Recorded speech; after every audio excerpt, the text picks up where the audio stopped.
श्रोताओं, स्वागत है आपका देवशल्य फैक्ट्स में। तो आज हम जानेंगे भक्त प्रहलाद और हिरण्यकश्यप के विषय में। जी हाँ, तो चलिए देखते हैं। हिरण्यकश्यप राक्षसों का राजा था।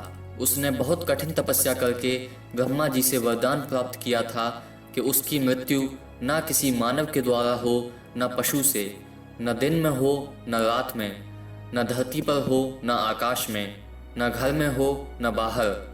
ब्रह्मा जी से वरदान प्राप्त करने के बाद हिरण्यकश्यप बहुत अहंकारी हो गया था। वह चाहता था कि सब उसकी ही पूजा करें, उसके सिवाय किसी और की पूजा ना करें। वह भगवान को नहीं मानता था और विष्णु भगवान का अनादर करता था। हिरण्यकश्यप के एक संतान हुई। उस बच्चे का नाम प्रहलाद रखा गया। प्रहलाद बचपन से ही भगवान का भक्त था। हिरण्यकश्यप को प्रहलाद का भगवान की पूजा करना बहुत बुरा लगता था। उसने राक्षसों के गुरु को बुलाकर कहा कि प्रहलाद को ऐसा पढ़ाओ कि वह ना तो भगवान को माने और ना भगवान की पूजा करे। एक दिन एक कुम्हार ने मिट्टी के बर्तन सेकने के लिए भट्टी में आग जला दी। उसमें बिल्ली के छोटे छोटे बच्चे थे। अब कुम्हार को बहुत दुख हुआ कि उसके कारण बच्चे जलकर मर जाएंगे। प्रहलाद ने जब यह देखा तो उसने भगवान से प्रार्थना की कि वे बिल्ली के बच्चों को बचा लें। बच्चे हंसी खुशी बाहर आ गए। प्रहलाद ने अपने मित्रों से कहा कि भगवान शक्तिशाली हैं और सबको उनकी पूजा करनी चाहिए। हिरण्यकश्यप को जब यह पता चला तब उसे बहुत गुस्सा आया। उसने प्रहलाद के गुरु से कहा कि वह प्रहलाद को उसके पास ले आए।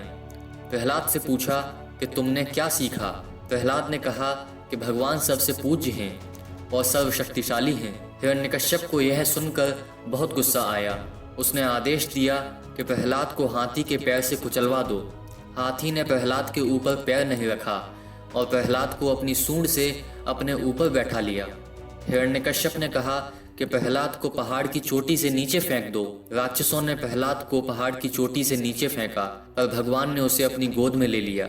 राक्षसों ने हिरण्यकश्यप से कहा कि हमने प्रहलाद को मारने की बहुत कोशिश की पर उसका बाल तक बांका ना हुआ। उसे इसके भगवान बचा लेते हैं। प्रहलाद की बुआ और हिरण्यकश्यप की बहन होलिका के पास एक चादर थी जो कि आग में नहीं जल सकती थी। यह उसने ब्रह्मा जी से वरदान में प्राप्त की थी। होलिका ने हिरण्यकश्यप से कहा, देखो भैया, मैं चादर ओढ़कर प्रहलाद को गोद में लेकर आग में बैठ जाऊंगी। मैं बच जाऊंगी और प्रहलाद जलकर मर जाएगा।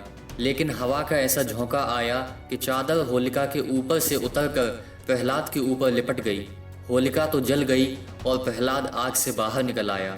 हिरण्यकश्यप को बहुत गुस्सा आया। उसने प्रहलाद को अपने पास बुलाया और पूछा, तेरा विष्णु कहाँ है? प्रहलाद ने कहा कि विष्णु सब जगह हैं। हिरण्यकश्यप ने गुस्से में कहा, बता, क्या विष्णु इस खंबे में भी है? प्रहलाद ने कहा, भगवान इस खंबे में भी हैं। हिरण्यकश्यप ने अपनी तलवार निकाली और पूरे बल से खंबे में मारी। खंबा फट गया। खंबे में से नरसिंह भगवान प्रकट हुए।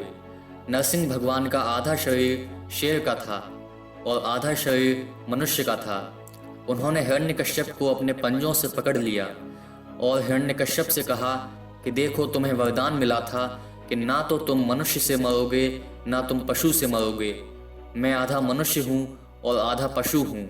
तुम्हें वरदान मिला था कि ना तुम दिन में मरोगे और ना रात में मरोगे। यह संध्या का समय है।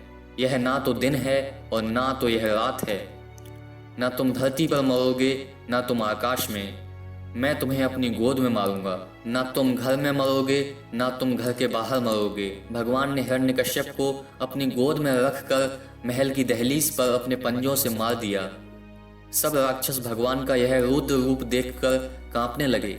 उन्होंने हाथ जोड़कर प्रहलाद जी से कहा, आप भगवान से प्रार्थना करें, तब ही भगवान शांत होंगे। प्रहलाद जी ने हाथ जोड़कर भगवान से प्रार्थना की कि मेरे पिता ने आपका अनादर कर बहुत बड़ी भूल की। आप उन्हें क्षमा कर दें और अपनी शरण में ले लीजिए। भगवान प्रसन्न हुए और उन्होंने प्रहलाद को अपनी गोदी में ले लिया और बहुत प्रेम किया।